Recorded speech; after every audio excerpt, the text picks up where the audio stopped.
Hi friends, Athens antique വേൾഡിലേക്ക് എല്ലാവർക്കും സ്വാഗതം. ഇന്ന് ഫെബ്രുവരി 13 ലോക റേഡിയോ ദിനം.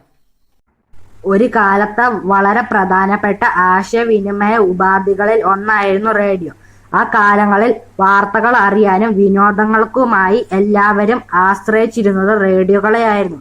ഇറ്റലിക്കാരനായ ഗുഗ്ലിയെൽമോ മാർക്കോണിയാണ് റേഡിയോ കണ്ടുപിടിച്ചത്. 1920 നവംബർ 2-ാം തീയതിയാണ് ലോകത്തിലെ ആദ്യത്തെ വാണിജ്യ റേഡിയോ പ്രക്ഷേപണം ആരംഭിച്ചത്. അമേരിക്കയിലെ പിറ്റ്സ്ബർഗിലായിരുന്നു KDKA എന്ന പേരിലുള്ള പ്രക്ഷേപണ കേന്ദ്രം. 1923 ഇന്ത്യയിൽ റേഡിയോ പ്രക്ഷേപണം ആരംഭിച്ചത്. ഇന്ത്യയിലെ ഔദ്യോഗിക റേഡിയോ പ്രക്ഷേപകരാണ് ആകാശവാണി അഥവാ ഓൾ ഇന്ത്യ റേഡിയോ.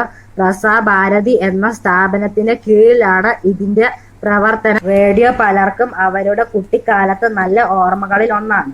അവരുടെ കുട്ടിക്കാലത്ത് അവർ രാവിലെ എഴുന്നേൽക്കുമ്പോൾ തന്നെ ആദ്യം കേൾക്കുന്ന ശബ്ദങ്ങളിൽ ഒന്ന് റേഡിയോയിൽ നിന്നുള്ളതാണ്.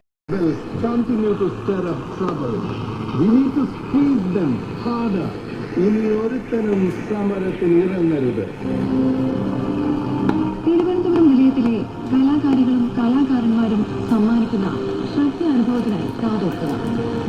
സ്റ്റേഷൻ ഇന്ന് രാത്രി 9:30.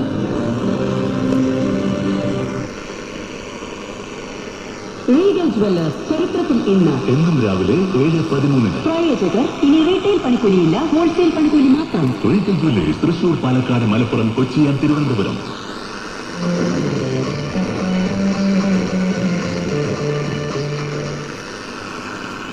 ആകാശവാണി. ഇപ്പോൾ ചലച്ചിത്രഗാനം കേൾക്കാം. ഹോട്ടൽ ഹൈറേഞ്ച് എന്ന ചിത്രത്തിനു വേണ്ടി പി സുശീല പാടിയതാണ് ഈ ഗാനം. വയലാറിന്റെ വരികൾ, ദേവരാജന്റെ ഈണം.